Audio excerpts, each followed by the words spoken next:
Welcome to the Real Estate Syndication Show. Whether you are a seasoned investor or building a new real estate business, this is the show for you. Whitney Sewell talks to top experts in the business. Our goal is to help you master real estate syndication.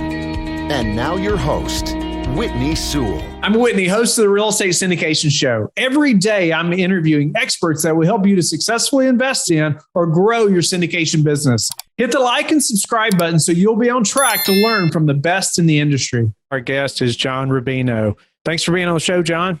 Thanks, Whitney. Appreciate you having me today. What's your main role in the company? That's a great question. I'm a jack of all trades. One day I'll be doing marketing and advertising, answering emails, talking to investors. The next day I'm out talking to developers and sponsors, either online or virtually, going to meetings, sitting down with them, rolling up our sleeves to talk about our business and to talk about their business. The most important thing to me is to find like-minded partners, which we call the sponsors and developers we work with, and to build that relationship and partnership on trust, getting a chance to talk to each other, really being transparent and open. That's worked really well for us. We don't typically look at a deal right out of the gate with a company. We're looking for companies that we can grow a relationship with, that we can start the process out to talk to. And that takes a lot of time because you can reach out to 10 or 20 businesses in a day. So that's kind of one side of what I do on the project development, to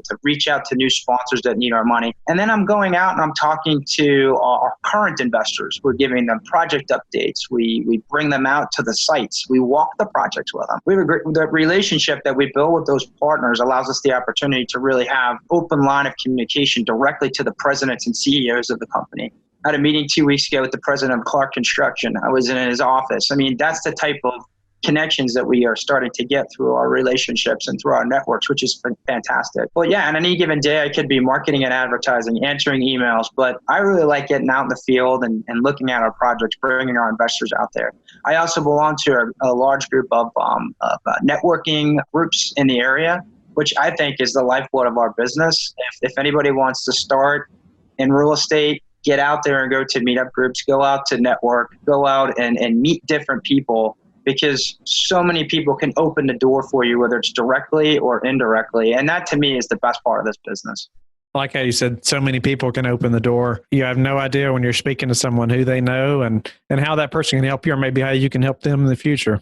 Absolutely. So you talked about like finding a good deal sponsor, somebody, these partners that you're talking about. Give us some pointers on doing that. How do we know when we find a good deal sponsor, maybe somebody we want to invest with, or what do you look for? Sure. So, we typically want to do our due diligence on any company we work with. We typically look for a certain type of partner that we can help, whether it's a partner that's doing a larger development, it's a partner that has something that we're attracted to from a real estate standpoint, kind of how I laid it out. They're going to put in a townhouse development. They're going to build a condominium complex, or they're going to do a senior assisted community. And it's not too hard to go out and look for those folks. It's pretty interesting if you think about it. You can go into your LinkedIn profile. You can go into LinkedIn and do a search for developers and companies that are out there that are doing these larger developments. And you can do that by state. You can do that by real estate market. You could just go to Google and do a Google search. That's kind of the cold way of doing it. But like I said, if you go out and network and you can present yourself in a way that it shows people what you're attracted to, you'd be very surprised how people can kind of come out and connect with you. And the relationships, again, they open a lot of doors. We've had the luxury of working with some great developers, of which some have been some of my best friends. Some of them have been people that we were introduced to through mutual contacts.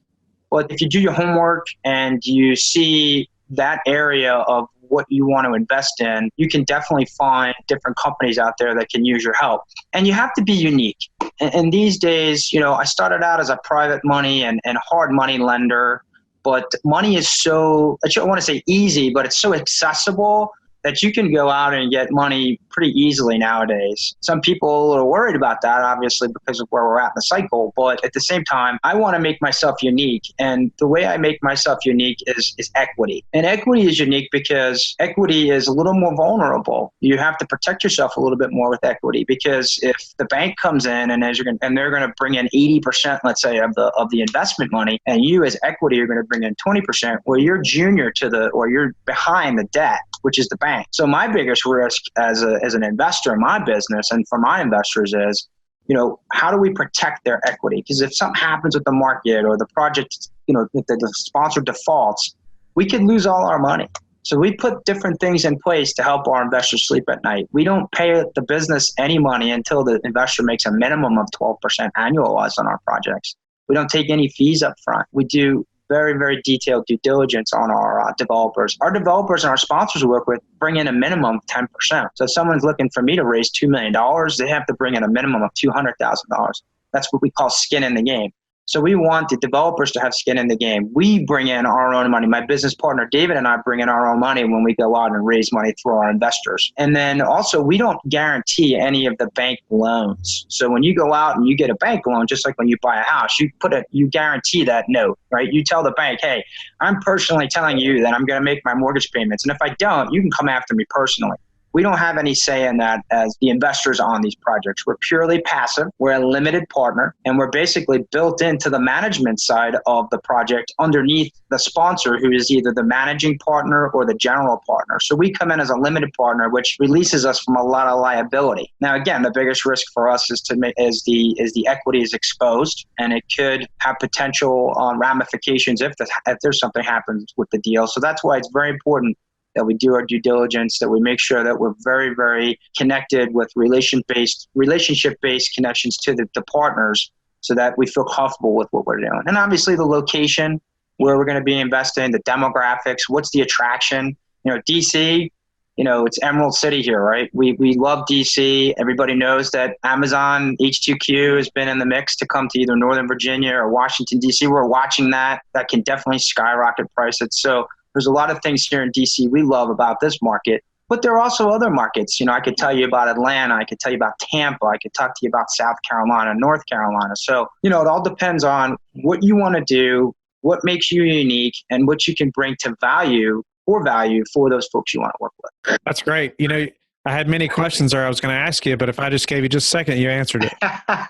That's really good. I want you to get your questions in. I definitely do. No, that was good. It was really good. So you talked about presenting ourselves. I think about our listener who is really just getting into this business and they're looking maybe at other deal sponsors to partner with or raise capital for, or maybe even how to present ourselves to an investor. Could you speak to that a little bit? How do we present ourselves like you were talking about? Sure. It took a full year to get our business launched, right? It took a full year because I said, I don't want to launch this and have areas that have major holes, right? I've been a planner my whole life as a Navy pilot. When you go out and fly your aircraft, you want to make sure you got enough gas, that you can make it to your destination, that your students studied, or that we know what mission we're going to do. So you want to plan. You want to sit down and you want to put your arms around what your plan is. What do you want to do in real estate? Do you want to be a wholesaler? Do you want to be a financer? Do you want to be a rehabber? Depending on what you want to do, you sit down and you decide what you want to do.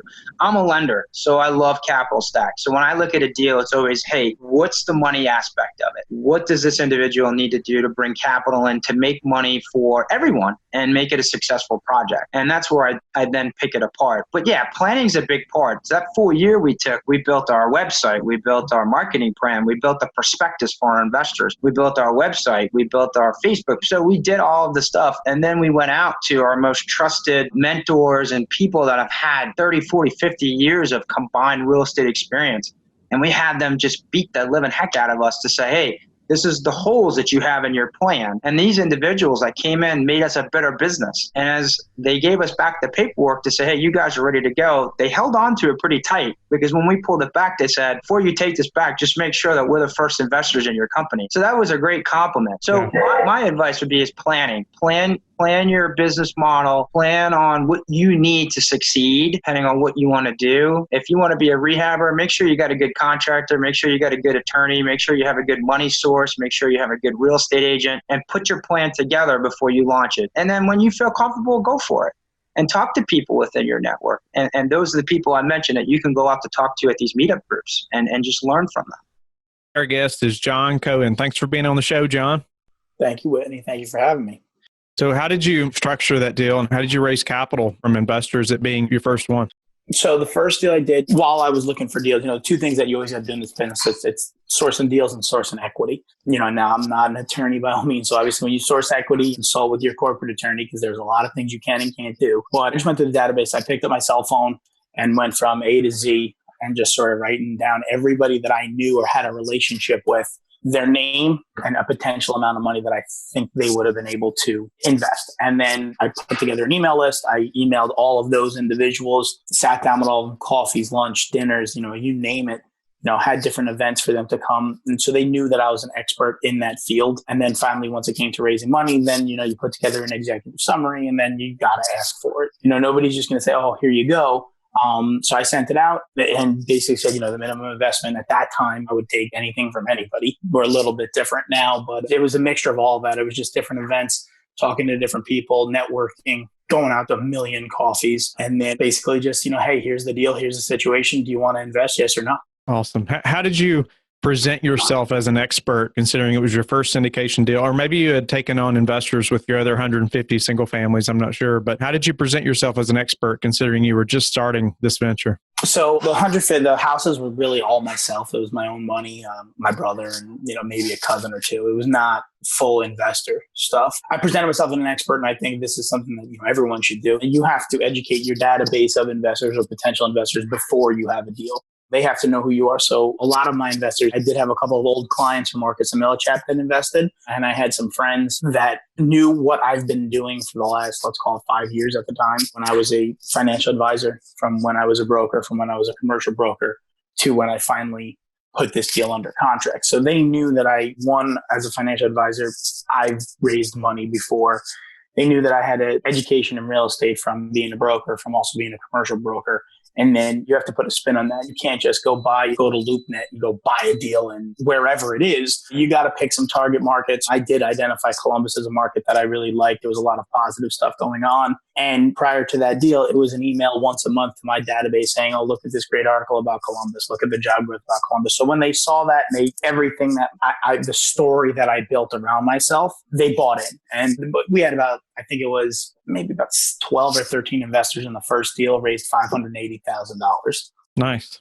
So fast forwarding to maybe a deal you're working on now or your most recent deal, what are some things that stand out that you wish you'd have known when you were completing that first deal? So that's a good question because I actually joke about it.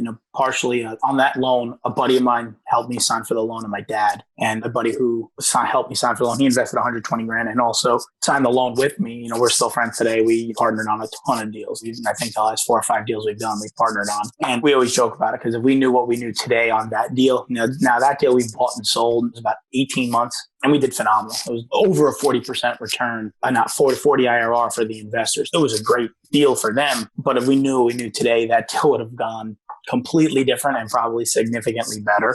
But what are some of those things? One, don't be afraid to fire a manager. I think that's something that everybody has to do. 8 months into that deal, I knew that we should have fired him. I spoke to my mentor. I spoke to a lot of people, and we were getting ready to sell it. So they basically said, hold off, don't disrupt anything right now. Hindsight, I should have fired him 30 days after takeover. Just stories that nothing was going right, but don't be afraid to fire a manager. 2, I think that, when you put your deal on paper, you always want it to do better. You do have to be a little bit patient. These deals do take time. It's not a single family flip where you can go in, renovate the kitchen and sell it in 60 days, 90 days. You're dealing with multiple tenants, multiple personalities, not only from your personalities of your investors, your personalities of the manager, the personality of all the tenants. And you got a lot of work to do. I mean, we spent about 250 grand on the deal, renovating it and fixing it and getting units online. There was down units. You have to manage contractors as well as you want the deals to do, and they can do really well. They just, I always want it done yesterday. And you got to realize that some stuff takes a little bit longer. So you just got to have a little bit more patience when you're doing the bigger deals. And then managing contractors. The first contractor on that property was fantastic. We hired him on another deal. Sad story. He ended up getting cancer and passing away, but then he passed off the deal to someone in his company, his boss, and his boss was just the regular contractor stories amplified. Just he was the worst human being in the world. We ended up firing him right away, but managing contractors from 2014 to today, we've gotten significantly better at it. We hope that you have enjoyed the highlight show today. You can always listen to the full episodes that were featured today by clicking the links in the description box. Let us know in the comments what you thought of this episode, or you can go to lifebridgecapital.com/podcasts and click the feedback button. Let us know how we can add more value to you. Thank you, and talk to you tomorrow. Thank you for listening to the Real Estate Syndication Show, brought to you by LifeBridge Capital. LifeBridge Capital works with investors nationwide to invest in real estate, while also donating 50% of its profits to assist parents who are committing to adoption. LifeBridge Capital, making a difference, one investor and one child at a time. Connect online at www.lifebridgecapital.com for free material and videos to further your success.